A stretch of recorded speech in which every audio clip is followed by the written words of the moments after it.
Hello. Hi. Hello. Good day to everybody who's watching. Thank you for joining me again. We already have quite a few of you in the room. So hello to Colleen and Lara and Justine and Mercedes and Christine and Denise and Gloria and Joss. Hello to everybody. It has been 100 days, 100 shows in a row, as I like to call it, just because I like things that rhyme. We have done these shows every day for the last 100 days, without fail, at midday. This is today's recipe. We're making speculoos, which is really exciting, because speculoos is so tasty. And I always like bang on about how to get more spices into your diet. So this is a really good way of doing it.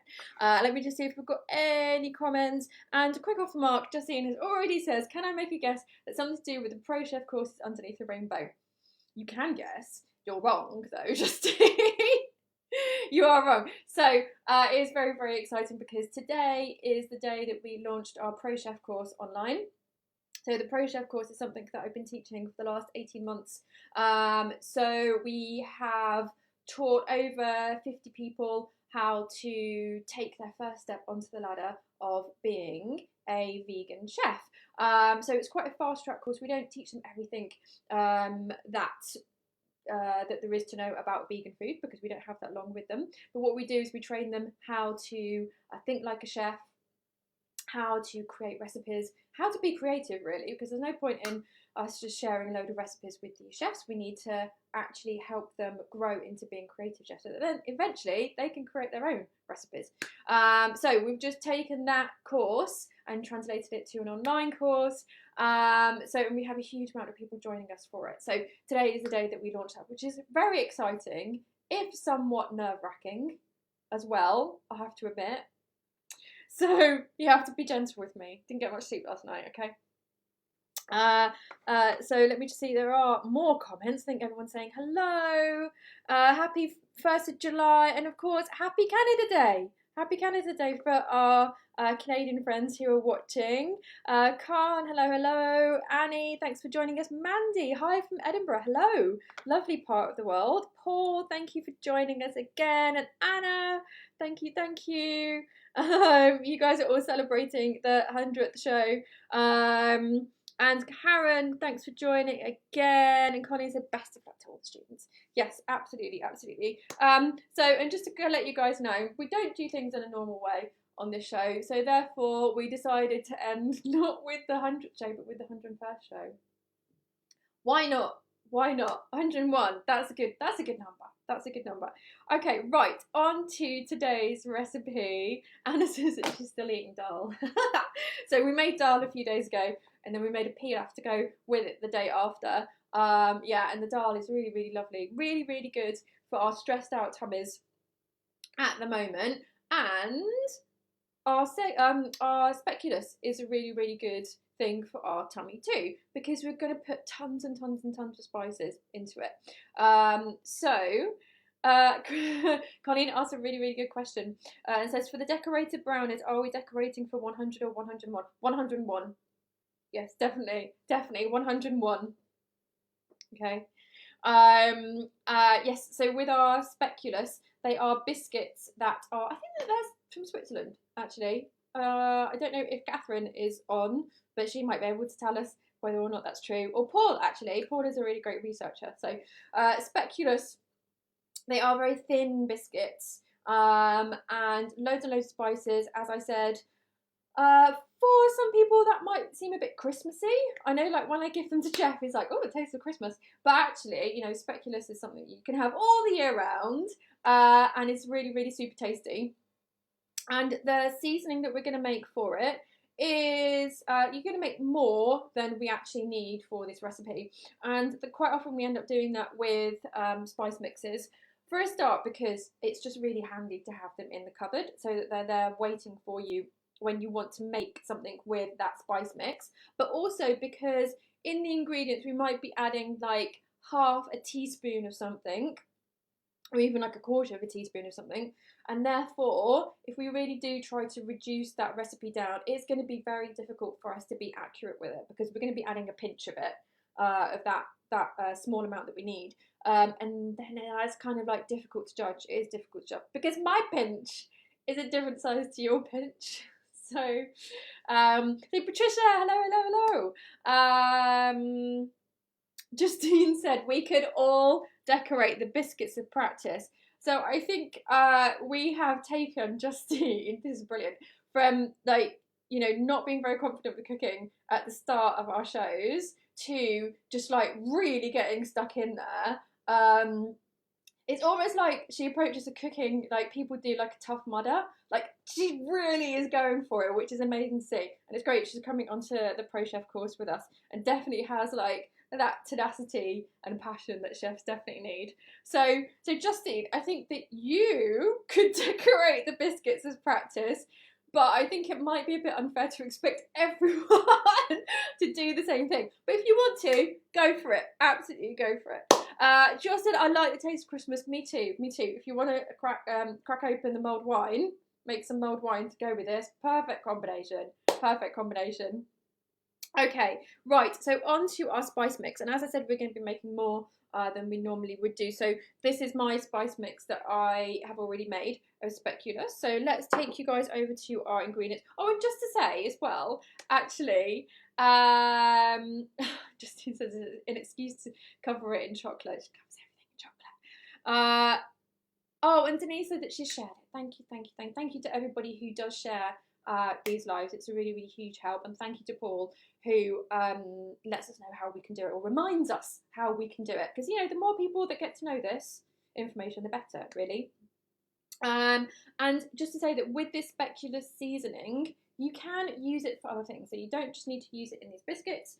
Speculoos nice cream would be lovely. That would be really good. Speculoos milkshake, Speculoos cake, Speculoos crumble, Speculoos cobbler, you name it. Like, there's loads of different ways that you could use this spice mix. So don't think that you just have to reserve it for these biscuits that we're going to make. And now with the Speculoos biscuit recipe that I developed, it came from our millet cookie recipe, which you guys will know, which I actually think is like millet biscuits rather than cookies, because they are quite crisp and they have the potential to get quite crisp, depending on how long you keep them in the oven for. And so it is a development from that recipe, but millet isn't obviously in the recipe today. It is 200 grams of oats, whereas with the millet cookie recipe it's 100 grams of millet, 100 grams of oats.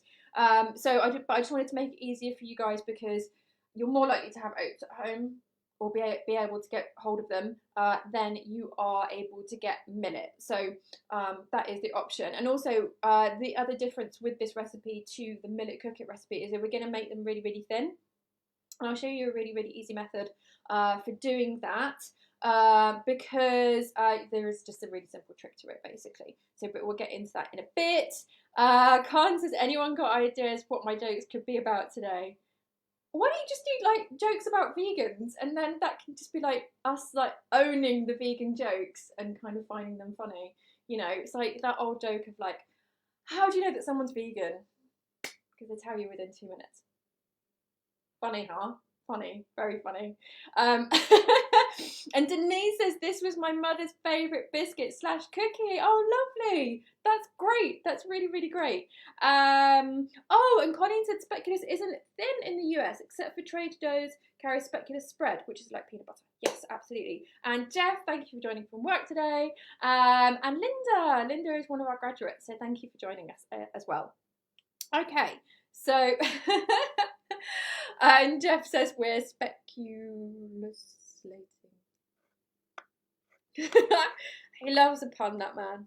Okay, so coming over to our ingredients today, and of course we have what is underneath our rainbow. So for any of you guys who don't know, you have to guess what is underneath the rainbow today. And first of all, we'll make our spice mix, and I'll talk to you about substitutions that you can make with this. Because we don't have to keep strictly to these ingredients, you can play around with it a bit. As long as you definitely use cinnamon. That is probably like the most important ingredient in this recipe. Okay, so what we can do is we can make our seasoning straight into the jar that you're going to use. So you don't have to have any extra washing up or anything like that. Jason, thank you for joining us. Yeah, so we'll just make it straight in here, and then we've saved on the washing up. So first thing is our cinnamon, and I'll get to the fonio later, by the way, guys. Oh, Patricia says, how embarrassing, I never heard of speculoos. That's fine. That's fine. Don't worry about it. You just might not have it where you are. That's absolutely fine. That's absolutely fine. Okay, so we're going to make it in here. I've got to be really, really careful. Colleen says about what is underneath the rainbow. Do you want me to hold it up for you? Because if you're looking at this on a little phone, you probably can't see very well. So there we go. There's a little help. A little bit of help for you guys. There we go. Right, okay, so hopefully you can see that. Okay, so we'll start with 5 tablespoons of cinnamon. So as I said, like, this is like going to be the main ingredient, so really you do need cinnamon, but thankfully, there we go. Justine, you got it. You got it, you got it, you got it. Well done. Yeah, this is Speculoos. Speculoos. But the thing is, like, that might be like a real like British thing, because we call it a loo, and maybe you guys don't. So that might be a little bit unfair, a little bit biased towards all of the British people on the show. So I do apologise if that was a factor. Okay, how many did I put in there? Was that 2 or 3? I think it was 2. So 5 of these. So as I said, cinnamon is the main ingredient, so you do definitely need cinnamon, but thankfully it is something that is really, really easy to get hold of. So, and cheap, and very, very cheap. So, and then we have our nutmeg, so 1 teaspoon of ground nutmeg. I would suggest that you use ground. You don't use the actual nutmeg pieces and grind them yourself, because that's just going to take far too long. So 1 teaspoon of our nutmeg, and as you can see from the quantities, you know, nutmeg is the thing that we use less of, definitely. And then we have our ground cloves in here as well. So that is 1 teaspoon of our ground cloves. So you can see, very, very Christmassy, very, very Christmassy. If you guys want to use actual cloves, you can, if you've got like a spice grinder or something like that. So that is an option. And so that brings me nicely over to our next ingredient. So you can use either aniseed or fennel, or we've got star anise here. So we've got star anise here and fennel seeds here. So if you've got a spice grinder, then you can use these, or you know, you might want to use the fennel seeds because you don't actually care that it is completely powdery. Completely powdery. Khan says something very, very funny. If you think vegans are easily offended, try telling a meat eater you made chicken wings out of cauliflower. That is funny. That is funny. Okay, so yeah, so as I was saying, you know, if you guys have a spice grinder, then you could use one of these ingredients. But also, you know, if you don't mind the seeds, a bit of texture, then, you know, pop some fennel seeds into the mix, or get ground fennel. So I have been able to buy ground fennel before, but it is difficult to to get hold of. Yeah, definitely. Definitely. And Paul quite rightly said we needed that advantage over Colleen when it comes to the rainbow. Yes, yes. I mean, oh gosh, like we should have been keeping score, but yeah, she's excellent at that. Really, really excellent at that. I think we might just have to give her a certificate for that. Okay, and onto our white pepper. So with our white pepper, we need half a teaspoon of white pepper. I am a really, really big fan of white pepper. So, you know, if you're a big fan of like one of these ingredients, then do feel like you can add more if you want to. And then we have half a teaspoon of ground coriander. So that might seem like quite an unusual ingredient to to you guys because we don't necessarily think of it as one of the sweet spices. We usually think of it as more of a savoury spice. And then onto our ginger. So we've got some ground ginger here. Again, you know, fairly easy to get hold of. And 1 teaspoon of our ground ginger. And then we have some ground cardamom here. This is also going to be a difficult one to get hold of, probably, I would imagine. But if you guys like cardamom, I definitely recommend it to you because, you know, it can be a bit tricky using whole cardamom because, you know, sometimes like it ends up with the bits still in whatever it is you're making, and then you chomp down on a big bit of cardamom, and it is, whilst it's a really, really lovely flavour, that amount of it is quite something. It's quite something. So if you like cardamom, then I really recommend that you do get ground. And also with ground cardamom, it means that it's really strong. It's really, really strong. So a little bit goes a long way. So half a teaspoon of that. And then we have some ground mace. So this, there we go. That is mace. That is mace. Sorry, I was confusing myself because what I have actually done is I've reused my pots. So this says ground nutmeg on it, but actually it's mace. Actually it's mace. And I just smelt it, and it's definitely mace. And so that is one of the tricky things about me reusing all of these pots, but there we go. That was the lid for it. That was the lid for it. So I basically, you know, if anything comes in packets, then I take it out of the packets, I put them in these pots, and then I put a little label on it so that I know what it is. But that's definitely our mace. But just to say, with our mace, this might be a difficult one for you guys to get hold of because it isn't so typical. It isn't so typical. If you're going to make something like, I think haggis. Haggis has it in. So, you know, if you guys randomly try to make a vegan haggis once upon a time, then you may well have some mace in your cupboard. So half a teaspoon of mace. But I would say that if you can't find mace, then you could just increase the nutmeg and the cloves that are in it because it's got that very, very pungent smell to it. You know how you smell it, and actually you guys can come back over here so you can actually see me. So you know when you smell mace, nutmeg, cloves, it actually feels like it's unblocking you. Does that? I hope that makes sense. I hope that isn't just like something that happens to me, and it does actually happen to all of you as well. But it definitely kind of like clears the airways. And it's very, very pungent, very, very pungent. So I would swap it out for nutmeg and cloves, which hopefully nutmeg and cloves are going to be easier for you guys to get hold of.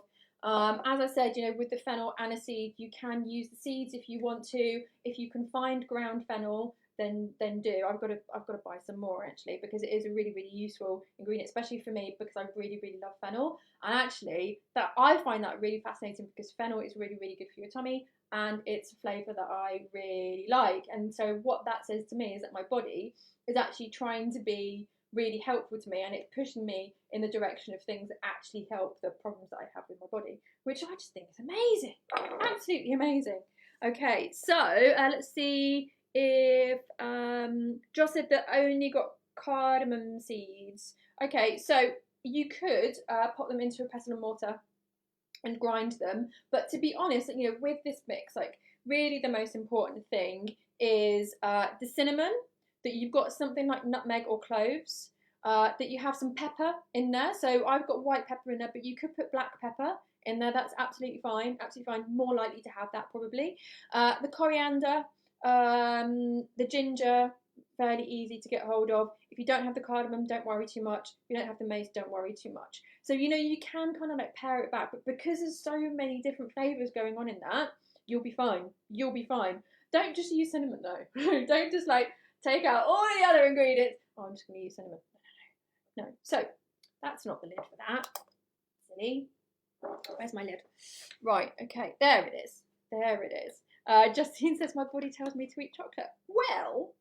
Well, I mean, there could be a few things going on there, and I'm not a nutritionist, just to say that. But you know, chocolate is high in, was it iron and potassium? But also chocolate is an immediate hit that will stop you from feeling tired. So it might be that you feel tired quite often. And therefore there's other things that you should be doing with your diet to make sure that you don't feel so tired. Because I always see that, how can I say, quite often like our pulls towards certain food is because the child in us just wants that really, really quick fix. So, you know, we want the things that are going to wake us up really, really quickly. But unfortunately, they can be the things that wake us up very, very quickly and then make us crash. So, you know, it's things like coffee, chocolate, anything that's high in fat, high in sugar, you know, those types of things. Our body is like, yes, we really, really want those. We really, really need them. But inevitably what happens is that we have it, and then, you know, half an hour later, we're down again. Khan said, how should you guys live your vegan life in the next few years? That's a very, very, very lovely question, and I'd really like to hear the answers to that. And Karen says that she loves fennel and fennel teas. Yes, it's very, very good, very, very good. In fact, I think I might have some after the show because I had a bit of a poorly tummy last night. But it's very, very good for that. And also, just to say, you don't need to buy tea bags. You don't need to buy tea bags. So I've actually got a little teapot that my sister bought me that has a strainer on the inside of it, and so I just pop some of the seeds in there. And there's quite a few different seeds that have amazing different properties. So, you know, if you've got a spice cupboard full of these seeds, and also if you've got herbs in your garden, you don't necessarily need to buy herbal tea bags. And I know it's so easy to do because there are so many beautiful, beautiful teas out there now. But you know, it's a much cheaper thing to do, and also, you know, we're not using up like the paper and the packaging and stuff like that. So, you know, raid your cupboard and see what spice seeds you've got. And things like herbs, you know, rosemary tea is beautiful, sage tea is beautiful, and they all have such amazing properties. Okay, so we've got all of our spice mix in there, and I'm just going to give it a good jiggle. So it just says something about serotonin. Okay, yes, yeah, of course, chocolate has helps boost serotonin. Yes, absolutely, absolutely. Colleen says fennel always reminds me of sausage, so I have a hard time when I taste it. That's really, really interesting, and a very, very good point that you have mentioned there, because one of the things that I teach people to do on the Pro Chef course is that if you do want something to taste like, you know, a type of meat or fish, then we use these ingredients that are traditionally associated with it. And of course, like for Colleen, it sounds like wherever she lives in the world, that's what they put with sausage. That's not what they do in the UK, so we don't necessarily have that that association. But we do with herbs like thyme and sage. They're more the things that people in this country put with meat. So it's really, really interesting. And Josh said, I love cinnamon though, resisting the urge to put throw loads of cinnamon in. Well, you've already put like 5 tablespoons in it, babe. So, Patricia says, I have plenty of fresh parsley in the garden. Parsley tea, yes. Yes, absolutely. And also parsley in smoothies. Parsley is really, really good at cleansing your kidneys. So it also has very, very good properties. Okay, right. So guys, let's get these cookies on. And now, yeah, we just have to make the actual kind of like dough that this lovely specular seasoning is going to go into. Basically, the dough is just a method to carry the specular seasoning into our mouth. That's all it is, really. Okay, so in here we have oats, and I've specified you can use 200 grams of oats, which is absolutely fine, absolutely fine. And I wanted to give that to you guys as just a really, really simple option because you're more likely to have a load of oats in your kitchen than anything else. But we do have other options, and of course, like before, we have used millet, and I decided to use fonio today. So fonio is a Nigerian seed, and it's very, very healthy. It's a super grain, and I was actually gifted this by someone that I once worked with, Malobi, who is just an absolutely lovely guy, really, really lovely guy, and now he's importing fonio from Nigeria, which is where he's from. So really, really interesting grain. Of course, you know, I'm really, really big on UK grains, so it's not necessarily something that I would buy, because there are plenty of UK grains that I can get from Hodmedod's that would do the same thing. But of course, you know, I was gifted it. But just to say that there is a lot of flexibility with this. So there are loads of other grains that we can use, you know, millet being one of them, quinoa being one of them as well. With the quinoa, if you're going to use quinoa, just bear in mind that quinoa has a very distinct flavour of its own. But with, you know, us using all of these spices today, you might not be able to taste that so much. So you could use something like quinoa, and of course millet, of course, you know, our favourite millet. But we've also got buckwheat, absolutely. And Josh said sage tea. Yes, sage tea. Honestly, trust me. So once upon a time, I was being a chef at a yoga retreat, and it had a beautiful, beautiful herb garden. And we were out of herbal tea, so I ended up just making like tea for everybody with these different herbs, and it was an absolute revelation. And it's brilliant when things like that happen to you, when you're really like stuck and you don't have your usual go-to, and then you discover these new ways of cooking and drinking. Okay, so glad to see that Khan is getting on with the jokes. And let me just see. Right, okay. No more questions, so we can get over here and make our cookies. Okay, so I have my Nutri Ninja here. And so we will need that to grind our oats. But you guys can use oat flour. If you've got oat flour, then that's absolutely fine. Then that's already been done for you. But in the UK, oat flour is really, really expensive. Sarah, thank you for joining us. I hope you're okay. Oh, Paul has done his research on Speculoos. So that's great. Okay, so we'll just pop our oats into here.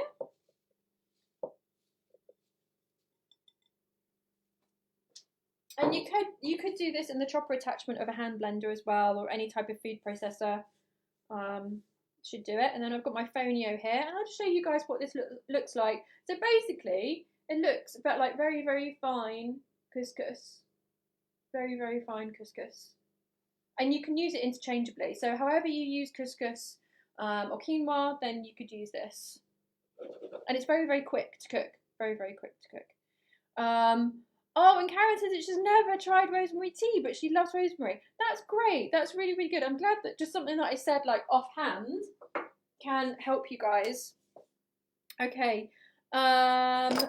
Right, so I'll just pop the lid on this and give it a whiz. But actually, what I'm going to do is I'm going to add my sugar right now. And so I'm actually using Rapadura sugar today rather than coconut sugar. So Rapadura sugar is another minimally processed, healthier version of sugar. And of course, it's got this brown colour, which means that it's going to be more caramelly as well, which would go really, really well with our Speculoos. But you guys use whatever sugar you feel most comfortable with. But as it is quite, you know, it's in chunks, I'm going to throw it in now.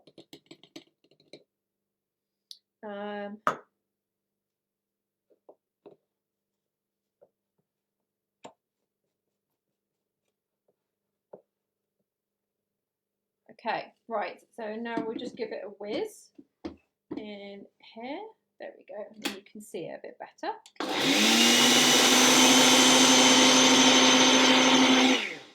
And this mixture is turning over really, really well. So I don't need to give it much help. But if you find that the mixture is coming up the sides and then not falling back in, then you can just take it off intermittently, give it a bit of a shake, and then pop it back on.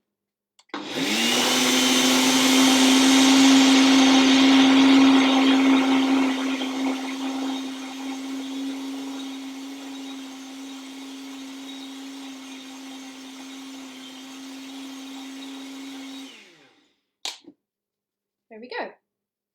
Okay, so that's nice and ground now. It's pretty fine, which is great, which is really, really good. That's exactly what we want. Just pop this over to the side.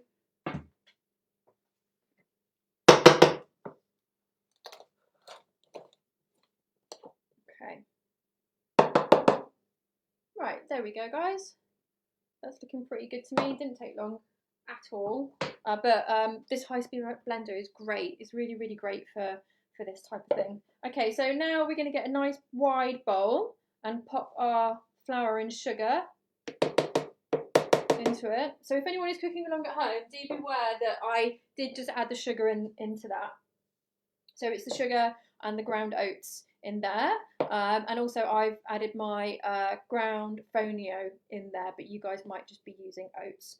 Okay, so now just give this a mix, and now we can add our oil and also our plant milk. So just to say one with this, guys, as well, there is one other difference that I made between this recipe and the millet cooker recipe, which was that I increased the amount of sugar. And the reason why I'm doing that is because we're adding loads of spices in it. And sometimes we can add spices into things, and just because of the sheer amount of them, it can add a kind of bitterness to it. And so we do want to balance that out with the amount of sweetness. So I have increased the sugar content in this recipe. So that's just like one other thing.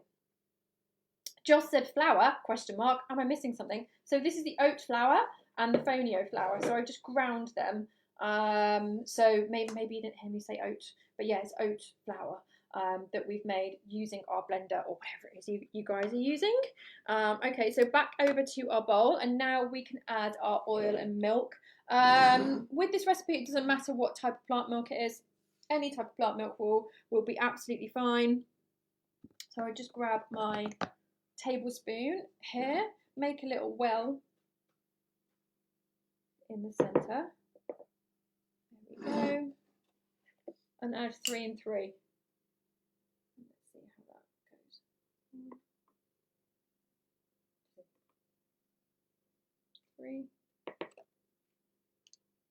goes. 3. And I'm using olive oil today, but you guys can use whatever oil you want to. So, you know, if you want to use coconut oil, absolutely fine. If you want to use sunflower oil, absolutely fine. Rapeseed oil. The oil that comes on the top of your peanut butter, that would be nice. That would be very nice. So 3 of these. But there is like some flexibility with that, so... but the oil does really help make it quite a crisp biscuit, which I really, really like. Justine said, could you add ground almonds and desiccated coconut? You could.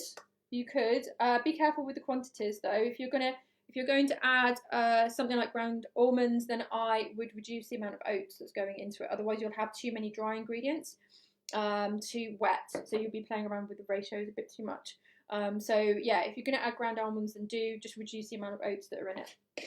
Okay, so now we'll mix this in, and it will start to become quite sandy, which is absolutely fine.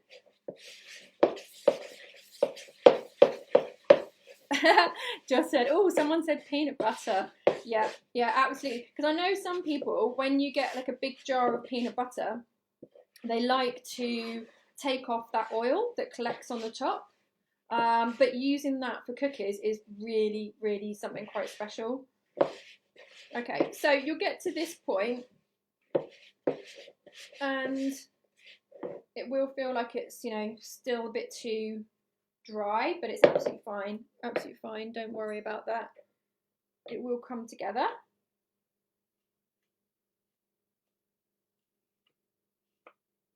There we go. But if yours is a bit too dry, then you know you can add some more of the milk and the oil. Okay, so we can just get these out of the way. There we go. Spices galore, honestly. Oh, and I didn't add my speculoos seasoning. How silly! So 2 to 3 tablespoons of our speculoos seasoning. And that would have been a boring cookie, wouldn't it? And it wouldn't have been speculoos. Oh, gosh, this is a tough day. It's a tough day. So Patricia says that she's addicted to peanut butter. Me too. Okay, so you need to add 2 to 3 tablespoons into this mix. So at the moment, let me just taste it and see. It tastes nice. It tastes very sweet. Very sweet. Sweet and oaty. So, you know, it'd be a really nice cookie, as it is, or biscuit, but we want to make this special with our specular seasoning. So I'm going to add 3 tablespoons because I like I love my spices. Really, really love my spices. I find that my body really misses them if I don't have it that often. So I'm going to add 3 tablespoons, but just beware that is a lot, so you might want to start out with 2. But it's up to you guys. You might be real spice heads. That's not going to happen, is it? That's not going to happen either. Oh, today's really tough. We're just going to leave that there. There we go. I think I am going to have to go for a nap after this. Right, okay, so just make sure that this is all mixed in really, really, really well. As I said, if you need to add a bit more liquid, then you can, but I'm just going to use my hands and just see how well does it stick together when so I'm probably doing that a little bit quick. I don't think the camera can keep up with me. So we want it to just about stick together. So it's moldable. Moldable. I can never say that word. And Liz said, keep doing these lives for us. We will still be doing them. We will still be doing them. But every Thursday, Friday, Saturday. Thursday, Friday, Saturday. Okay. So I'm just making sure that this sticks together when I hold it together. So that's what we want. So it's similar to when we're making like meatballs or burgers or something like that. We want them to just about like hold together when we press them together. That's what we're looking for. Okay. And then we need to get our baking sheets. So this is a really good way to make thin cookies. So we've got 2 baking sheets here. You could do this with your hands. You could do this with your hands with these biscuits, but I want them to be thinner than I can actually make them. So that's only like about as thin as I can get them with my hands. So, you know, if you guys don't have baking sheets at home, then you can do them this way.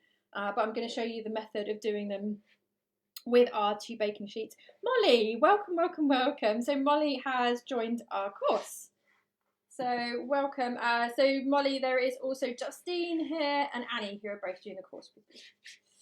Okay, so here we go. Just lie it, put it out on our sheet here. Try to encourage it not to just spread out. There we go. And then we can pop our other baking sheet on top of it and use our rolling pin to get it as thin as we possibly can. So I would say around like 2 to 3 mil. That's what we're looking for. And so guys, if yours isn't holding together as much, you can add a bit more liquid to it.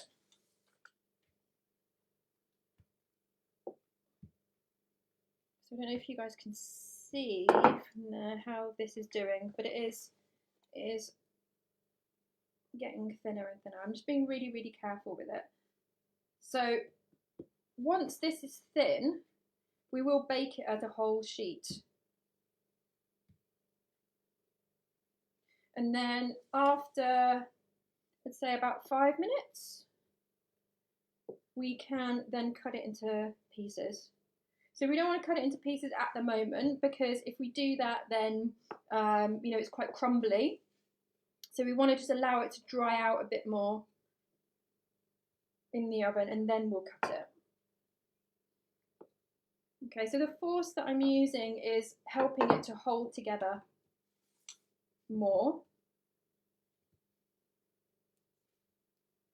Because, you know, whenever we're making biscuits, it's always this balance of wet and dry. So I don't want to make it too wet. If I made it wetter, it would probably be easier to roll. It would be easy to roll. But then the biscuits wouldn't be as crisp. Okay, guys, so Rukita, thank you for joining us, and I'm really sorry if I do say your name wrong. Elizabeth said, sorry, I meant you have already been working really hard for us doing the live. That's okay. It's been a pleasure, honestly. Like, yeah, I mean, I know that we talk about like rainbows on the show, but honestly, you guys have been my rainbow on a rainy day. So, you know, it works both ways, definitely.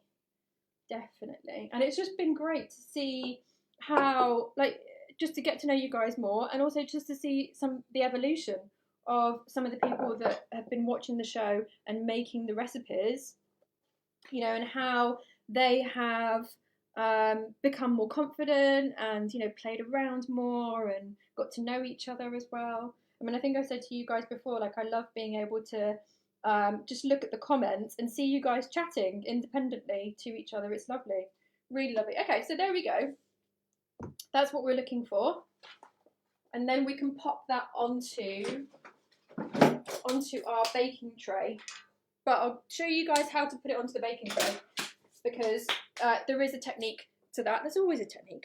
There's always a technique. Okay, so because the thing is, like, if you try and like lift it up like that, then what might happen is it might bow and it might crack, and we don't want to do that. So we'll get our nice white baking tray, of course. We'll pop it on the side here, and then just like a magician, there we go, quick as we can, and then into the oven. So my oven is on 180 degrees. Yeah, 180 degrees Celsius, which is 360 degrees Fahrenheit, gas mark 4.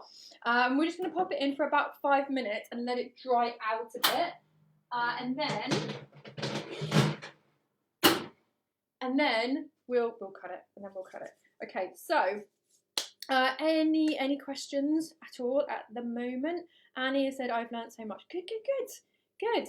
That's great. And Paul says you deserve a nap after 100 episodes. Thank you. Definitely. Yes, so I hope that you guys have found the post that we put into the community hub. So that was asking you guys for suggestions about what you want us to make. And so if we haven't got to your suggestion yet, don't worry, we will. We definitely will at some point. And from the 9th, we will be sharing our cook along ingredients with you a bit more in advance, so that more of you can cook along with us. Justine says, you got me making pierogi. It took 2 hours. 2 hours, that's alright. It's alright. You can give that amount of time, Justine, to food, because, you know, you're going to be a pro. Don't worry. Denise says, I've learned so much, experimented more, and appreciate the vegan lifestyle on a deep level. Oh, that's nice. I like that. And Nora, welcome. We're just, you know, there's a lot of love in the room at the moment for anyone who's just joined. We do also teach recipes. We don't just talk about how much we like each other, but that is part of it. And Colleen said it's a wonderful community that you've built. It's a wonderful community that we've built. Okay, it's definitely, you know, it's not just me. It's all of you guys, and how lovely you are with each other and how supportive. Because, you know, I dip into the community hub, and I go in there because I'm like, okay, well, if people have shared stuff, then it'd be really good, you know, to look at what they've done and to support them, and you know, give kind of like you know, words of encouragement and stuff like that. And I go on there. You guys are all doing it for me. You guys are so great at encouraging each other with this stuff. And yeah, so I don't need to do that. You've got it already. Okay, so I'll just pop our tea towel here, and that won't take, you know, another like 3 minutes, something like that. So Patricia mentioned seitan, and Colleen also said, you know, it would need to be gluten-free. So for me to make it for you, it would need to be gluten-free, but we could see if Katie could do it. So Katie will be doing our shows on a Friday, so she might be able to do it. And Nikki will be back. I'm sure that Nikki will be back. She is in lovely France, enjoying a rosé, a chilled rosé, and some raw halo chocolate every evening after a hard day. Okay, so Nora said, just took a quick look, love your feed, but I have to go back to work. Okay, well, they are all there, and I am in the process of working to get them onto the website. So it is happening slowly. David, very glad to be welcomed into the cooking community. I think you're Canadian, aren't you? So I just have to say, Happy Canada Day. How are you celebrating it? I'd like to know. I think you're Canadian. I'm sorry, I kind of like, sometimes I can't keep up with where everybody's from. Can't said my cats are overwhelmed by the smells in the kitchen. Yeah, this recipe will make your kitchen smell absolutely divine, absolutely divine. If you're selling your house, don't worry about the coffee and the bread. Make this recipe. Make this recipe. So let's just see how these guys are doing.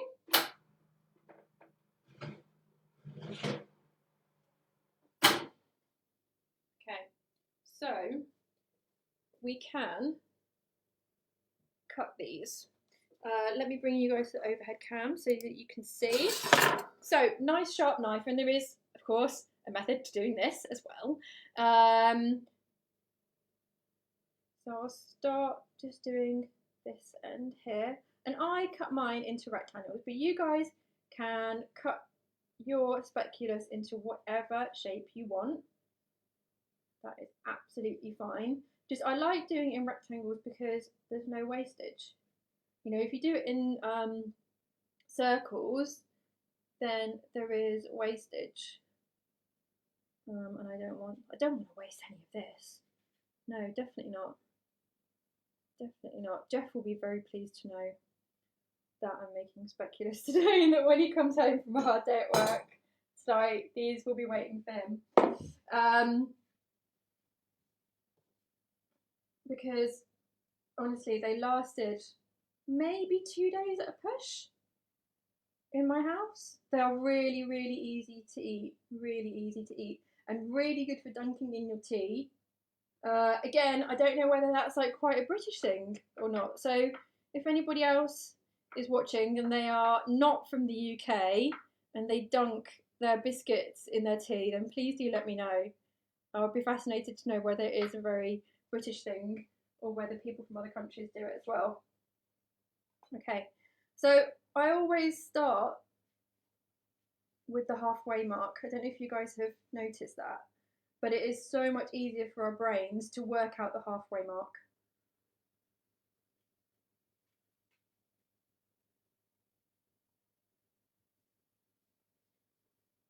There we go. And the thing is, like, we don't want to wait until these are fully baked to cut them, because it will just be too hard. It will just be too hard if we do that. So if we waited until this was baked to cut it, we won't be able to cut it into these nice rectangles at all. But then, you know, if you don't mind about that, then I think that's quite nice. I do that with oatcakes. So back into the oven for around 10 minutes. Okay. So, and yeah, I was just saying that with oatcakes, quite often I just tear them apart because I kind of think that oatcakes, they're very rustic, and so it's quite nice for them to look like that, rather than kind of regimented. And Karen says, us Kiwis dunk our ginger nuts in tea. That's very specific. No other biscuit can be dunked in tea apart from a ginger nut. I love it. I love it. Okay.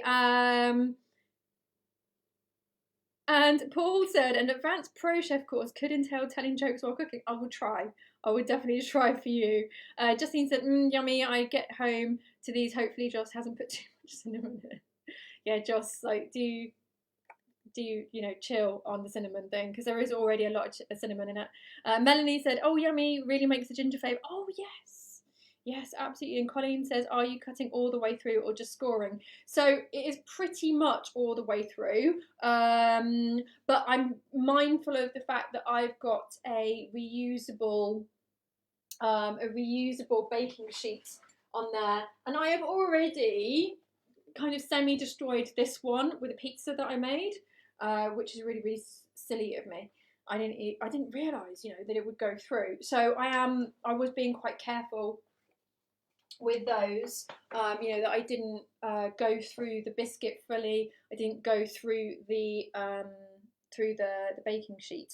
But it doesn't really matter too much. it doesn't really matter too much, because once they are baked, whether you've scored them or whether you've gone all the way through, it's absolutely fine. It's absolutely fine. So if you just scored them and then put them back into the oven, you can just put the knife on them again and they'll come away like in the squares that you've cut really, really easily. So either way is fine. Either way is fine. But yeah, you guys might just want to factor in, you know, if you've got them on a reusable baking sheet, or just if you've got them on a baking tray and you don't want to mess up your baking tray, which is absolutely fine. Okay, guys, so we just got another like 5 minutes for these to cook. So do let me know if you've got any more questions before we go. And now I do like mine to be quite crunchy, so I am going to leave them in there for about another 10 minutes. This is what they'll end up looking like. The colour hasn't browned. It hasn't browned. Around the edges it might brown, but the ones in the centre won't. And that's how I want it. But you do just need to beware. You do just need to beware that you don't burn them, because they are very thin. These are very, very thin, delicate things. We don't want to burn them, because if we burn them, then that's really going to impact flavour of our spices and the cookies. So just beware of that and do keep an eye on them. So if you think they need a bit more cooking, then that's fine, but just, you know, keep checking them every 5 minutes at the very most. Justine says also, can you get the Bosch boys on somehow? Well, so Henry did come on the show once in the comments, didn't you see? But I think, yeah, I mean, I can try. I can ask them. Why not? Just said, I stuck to the recommended cinnamon. The smell is making me craving apple and cinnamon pie now, though. Yeah, I think you should just make that as well. Why not? Why not? Life's too short not to be making apple and cinnamon pie. Karen said, I've met some amazing people here. Oh, that's lovely. And Denise says, I like tempeh on mine. You're not talking about apple and cinnamon pie. What are you talking about? Pizza! Are you talking about pizza? Okay, so Justin, can't get my taste buds around tempeh. So tempeh, I would say though, that really tempeh is such a strong tasting thing that it needs a marinade that is as strong tasting as it. So, you know, do soak it in a marinade and then cook it. So, you know, like the Tamari marinade that I make with tofu. So that's, you know, tamari, some water and paprika or hot smoked paprika, that type of thing. That's a really, really great marinade for tempeh. But with tempeh, you've really got to make sure that if you don't want loads of tempeh flavour, that you cut it thin, that you really cut it thin. And I have been to restaurants before where they've given us like chunks of tempeh and all you can taste is tempeh and that's it. And I quite like the taste of tempeh, but really a dish like that it's as much about the marinade as it is about the tempeh. So that's my tip, is to make tempeh bacon with it, but just make sure that you cut it finely. You cut really thin slices. So Denise says, marinated and crumbled tempeh for pizza. That sounds good. That sounds good. And Josh said, it's the texture of tempeh. You don't like it? Okay, that's fair enough. That's fair enough. I won't keep convincing you. If you don't like something, then that's absolutely fine. That's absolutely fine. But I just want to make sure that people have tried it in like these different ways, because in my career as a chef, I've met so many people who've said to me, oh yeah, I don't like that ingredient. And I'm like, yeah, yesterday at dinner time, I gave you a dish that had that ingredient in it and you loved it. And so I have this theory that pretty much most people like most food. You just need to have it cooked in the right way. In the UK, we really suffer from this because I think quite often people have bad memories of overcooked, particularly vegetables. So things like Brussels sprouts, you know, cooked and cooked and cooked and cooked for, you know, double, triple the amount of time that they should be cooked. And then all of the flavour goes, and they're just not very pleasant at all. And so I think a lot of people have hangovers from those times. Oh, and Connie said, I always steam my tempeh first. Okay, that's interesting. So maybe that's a good thing to test out. And Annie said, I've had my tempeh starter delivered. I've never made it before, so going to give it a go. That's great. That's really, really great. And Annie, I would suggest that when you're making tempeh for the first time, and this is actually something that you'll do on the course with us anyway, is that you make it with yellow split peas. So when we make tempeh with soya beans, you should actually hull them. And hulling them means you've got to take the skin off all of the beans, which obviously is very, very laborious. You have to put a lot of time into that. And but when you use something like yellow split peas for tempeh, it's really easy. You don't have to do any of that. So that's my tip for you. I've also made quinoa tempeh and also with carlin peas as well, which is really, really lovely. Just said I might give it another try. If it's on your cooking course, Justine will end up cooking anyway. Yes, absolutely. So you can be her guinea pig. Justine says, I love overcooked sprouts. Really? Dipped in chocolate? Maybe? That would be disgusting. Oh my gosh. Okay, right. I'm sure that these are done by now. So let's get them out and have a look. So bring you guys to overhead cam.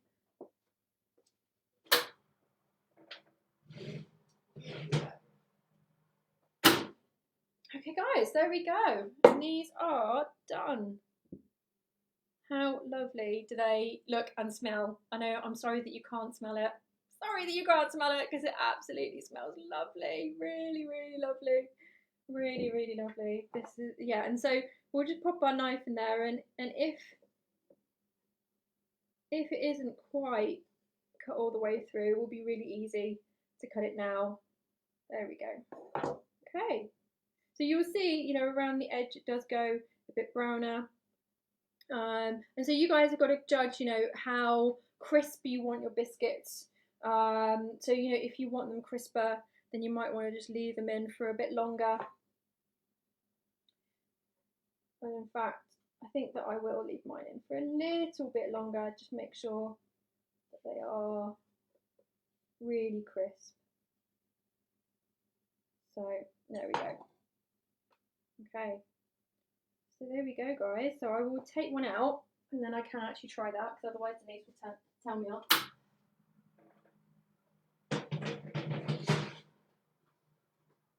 But with the cooking time is about 5 minutes for the first baking, and then you cut it into your pieces, and then it's about another 10 minutes, something like that. But this is a good tester one. It's a little bit hot.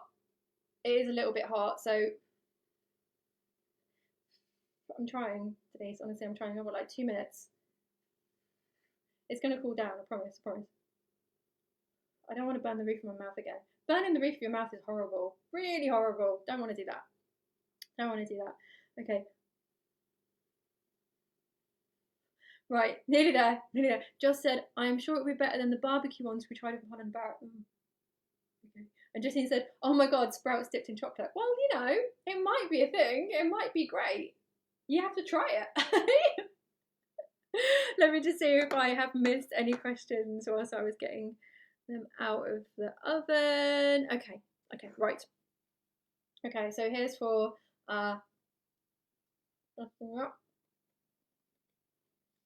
honestly, if I could marry a biscuit, I'd marry this one. Definitely. It's so good. I don't know what it is about spices, but it's like my body really, really craves them. Really, really craves them. So it's a great option, because we're not always going to be cooking savoury food with spices in it. But this is a great way. This is a great alternative to getting spices in your diet. So I hope that you have enjoyed this recipe. Please do let me know how you get on. As I said, I'm going to keep my cooking for a bit longer because I do like a really, really nice crunchy biscuit. So just another few minutes for me. But yeah, if you cooked one today, then please do share your picture in the community hub. And of course, I will be back tomorrow for the 101st show in a row, which we our last consecutive show, and then we'll change over. So from the 9th, we will be doing Thursday, Friday, Saturday. Sunday is reserved for you guys to catch up and cook if you need to do that. So if you haven't been able to cook along with us on the Thursday, Friday, Saturday, you do have the Sunday, because I know that that's quite often a day that you guys have spare. then you can make all 3 recipes on the Sunday. So hope to see lots of pictures coming up in the community hub on those catch up Sundays. Okay. And so tomorrow we will be making our brownies all together, but of course putting our own personal imprint on them with our decoration. So we have shared the ingredients in the community hub, and also I made it as an announcement and I pinned it to the top as well. So, but please do let me know if you can't find the ingredients. I'm going to pop the ingredients on to the screen in a moment.